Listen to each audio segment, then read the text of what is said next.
Hey YouTube, today we're going to be talking about the Sig Sauer P320, and the subject for today is going to be all the lawsuits and all the claim problems that they have with this weapon and whether it's an actual problem or not. So before we get started, I'm going to let you know all these guns have been safety checked, none of them are loaded, and if and when I pick them up during this video, I'll show you there's nothing in them. So what's the subject matter for today? We're going to talk about the Sig P320 discharge problems, and I'm going to pick this first one up here, and I'm going to show you that it's not loaded, and I'm going to show you what this is. So this is a normal, everyday, run-of-the-mill Sig P320. The P320 came out around 2014. It's a striker-fired polymer frame pistol, and what makes this one very unique is this is an actual module pistol. So if you flip this around, you'll notice where the serial number is on this particular weapon. Well, it's not in the frame or anything, folks. This is a removable trigger fire control group, and this actually lifts out of this plastic frame, which can be mailed to your house without any type of background check or anything. The actual fire control group, the trigger group, whatever you want to call it, is the actual firearm. That's the part you have to do the background check for. All the rest of this gun can be mailed to your house, the slides, the barrels, the grip modules, all the magazines, everything. You can essentially buy one fire control group and change it into any configuration that you want, or have multiple configurations. So this is actually kind of a genius design. But I did a video comparing this to the Glock pistol and was asking which one was better, quote unquote better. Boy, did I get a lot of backlash about how dangerous this gun is. It just amazes me what people read on the internet and how much they play into it. Now we're going to talk about there is a couple of elephants in the room about this gun, but I'm going to see if it's really as bad as everybody thinks it is. So it came out in 2014, and some of its main claims to fame is the ergonomics on it. It's got a great grip angle. It's very similar to a 1911. Feels very comfortable in your hand, and it doesn't give you that weird grip angle like a Glock pistol does. And I have a Glock sitting here. We're not gonna talk about Glock pistols. We've talked about it enough. But I have one sitting here to use as an example here in a little bit. So these things are very ergonomic, and they offer a lot of features that the other pistols don't. First of all, the module feature. Second of all is the grip angle on it. It just gives you real comfortable. It has a regular Picatinny rail on it, and before Glock started doing their last thing, it has front serrations, and the operation on this gun is absolutely smooth. I mean, it absolutely works probably better than any other striker fired gun out there. When you feel there's no grittiness or anything, this thing just works really smooth. Very, very well made firearm. Now, when they came out around 2017, there started to be a problem that was reported on the internet about these things being not drop safe. And it is an acknowledged problem by Sig Sauer, and it should have been never designed this way, but something about the extractor on the inside here, and a lot of people thought it had to do with the trigger group. Now, what it is if I move this over to this angle, if it was like a 40-degree angle and this gun fell and hit right here, there has been instances where tests have been conducted where this gun will go off. If you drop it, it has to land at a perfect angle, and all the stuff has to be perfect, and it would go off. Well, Sig actually addressed this, and they did what they call a voluntary recall, and they changed something about the extractor and the trigger group. And if you look at your Sig Sauer pistol, if it's an older one and it has the thicker trigger on it, that means that one has never been addressed. That means the voluntary recall has not been done, and it has not been addressed. This one here is newer than the 2017, so it has the thinner trigger on it, and it has been addressed, and this is deemed safe. It says deemed drop safe, quote unquote drop safe, if that's what you want to call it. Now, you can make the argument that if a gun is dropped and discharges, that's sort of negligent, folks. I mean, you shouldn't be dropping your firearms, but accidents do happen, and that's why they make drop safeties and things. A lot of the older guns never had drop safeties in them. They weren't drop safe or anything like that. AR-15s aren't drop safe. 1911s aren't drop safe. And people really got all up in arms because these guns were released in the time where the internet's popular. It just blows my mind how things get blown out of proportion. Now, the other problem that these guns had was there was a couple instances where it was reported that these guns would just spontaneously go off while they're in a holster. Now, folks, guns do not just spontaneously go off. I'm going to let you know that. I know there's going to be a lot of arguments for this. People are going to hate this gun because it's dangerous.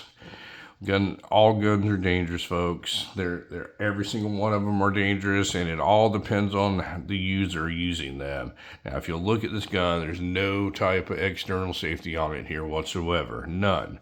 So essentially, when you rack this slide with a round in it, this gun is cocked and ready to go off. And the two safeties that you should use is this one here, which is your finger, and the other one is between your ears, your brain. Do not get anything near this trigger. Do not put your finger on the trigger or anything to do with the trigger until you're ready to discharge this firearm. It's pointed in the safe direction and you're sure that what's in front of the muzzle you want to hit with a projectile leaving this gun. That's the only time that you should ever even have anything close to the trigger on any firearm, folks. I mean, I don't know how to say it any differently than you have to use your brain. Now, there's no external safeties on this, and the difference is, I'm going to show you this Glock here. This is what everybody seems to have the benchmark of polymer guns, because this is the one that came out. Now, this one does have an external safety on it. Now, it's not a conventional safety like a thumb safety that everybody would think of. The safety is right here on this trigger right here. So if you're inside of a holster or your finger hits it or something like that, this gun is not going to go off unless this little pad right here on the trigger is engaged. That's the only way this will go off. So if I hold my finger to the side and try and pull this trigger, it will not go off. But if I engage on that little pad that sticks out of it, that's when the trigger will go off on a Glock. That's an external safety. On the Sig Sauer, you'll notice that it doesn't have anything like that. It's just a hanging trigger there. There's nothing on it. It's a smooth thing. And anytime this is engaged, it will go off. Now, one of the reasons the Sig Sauer did that is they wanted to make a better trigger, and they've assumed, which is I guess a bad thing, that people have a brain and they can figure out how to not put their finger on the trigger.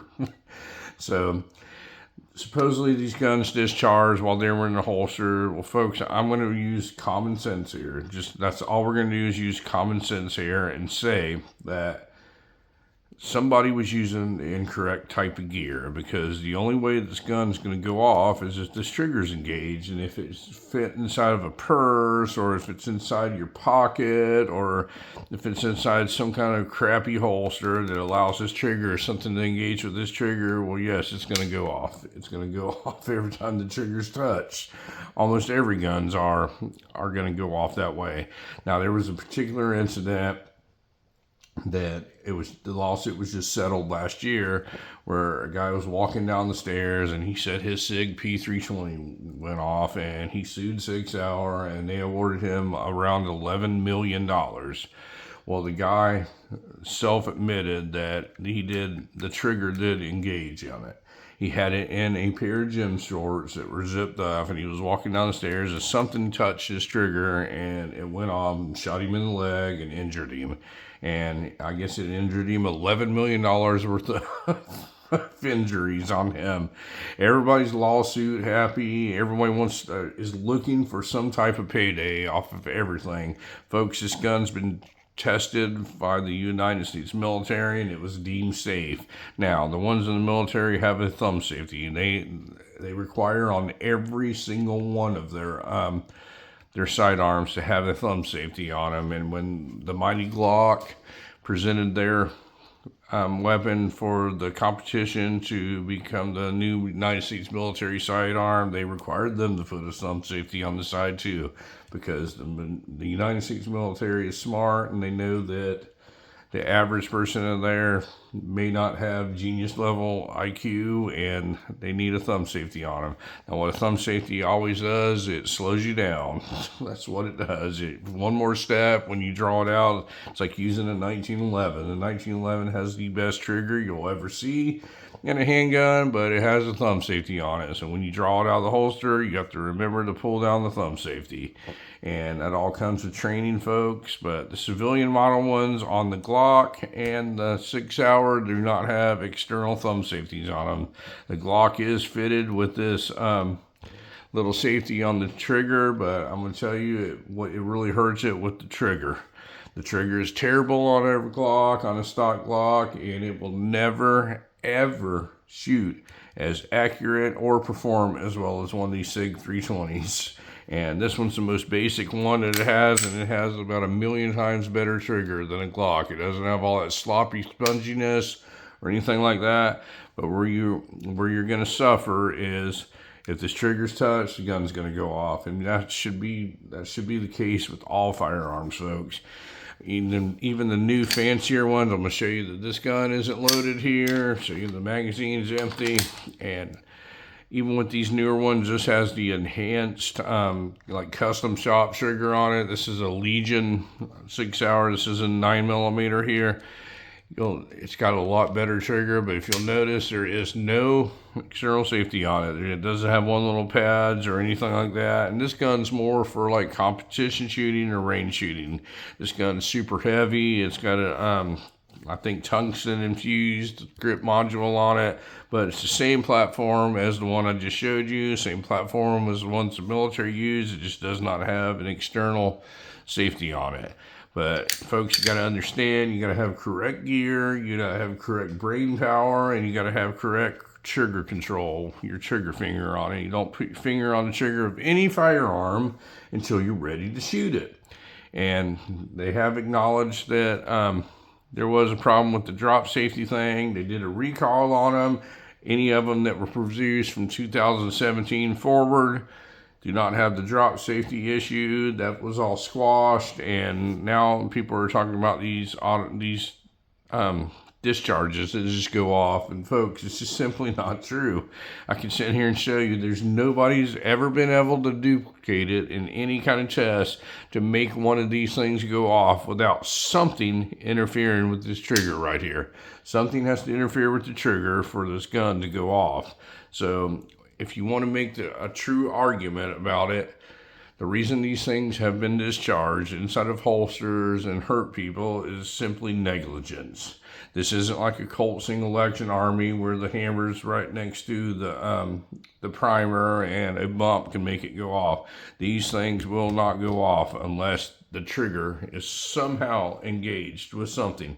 It can be your gym shorts, it can be your holster that doesn't work correctly or something like that, and it will spontaneously go off. But you could also make the argument with this Glock, if you had this thing in your gym shorts or something, and if it got inside here and somehow did that, it could go off also. But a Glock just has a heavier trigger, so it's going to be a little bit more hard to engage the trigger than it will the Sig 320s. The Sig 320s have a superior trigger to any Glock pistol when they come out of the box, and that's just part of it.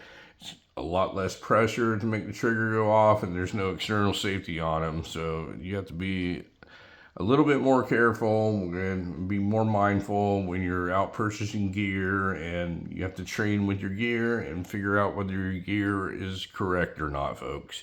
These guns are not bad guns. I know I've gotten a ton of arguments about what pieces of crap these are, and Glock should have won the competition for the military. Well, if Glock should have won it, they would have won it, but they didn't win it, and this is what the military deemed safe, and they went with the Sig P320. It has nothing to do with politics. It has everything to do with cost and efficiency. That's why the military chose to go with the Sig P320 platform over the Glock. Now, if you talk about just regular firing, ergonomics and all, the Sig also beats out the Glock. It doesn't have a weird grip angle on it.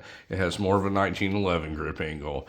The features on it is more modular than a Glock. It is a great pistol, folks. I know people are really upset. They just really love their Glock pistols, and I love Glock pistols too. I carry a Glock pistol every single day of my life, and we'll make a video one day on why I chose to carry a Glock over the Sig 320, but I'm not going to discount the fact that the Sig 320 platform is a great firearm.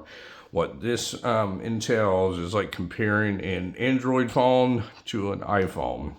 And people that there's certain things on this earth that have a cult following. And Glock pistols is one in the firearm world, and Apple iPhones are one in like the electronics world. You're never going to tell an Apple iPhone person there's anything any better, and you're never going to tell a Glock person there's ever anything better. They have it set in their mind, this is the best because that's what they own, and they're not smart enough to do the research, put the time in, or the training to figure out there are better things out there in this world. So anyway, folks, I just wanted to let you know that this Sig P320 is not a bad pistol. It is an absolutely fantastic pistol. I'm going to quote unquote endorse it and tell you I own several of them and I really like them. I've been around firearms a long time, and this is a good one. When they came out with this, I believe they hit a home run with the Sig P320 pistol.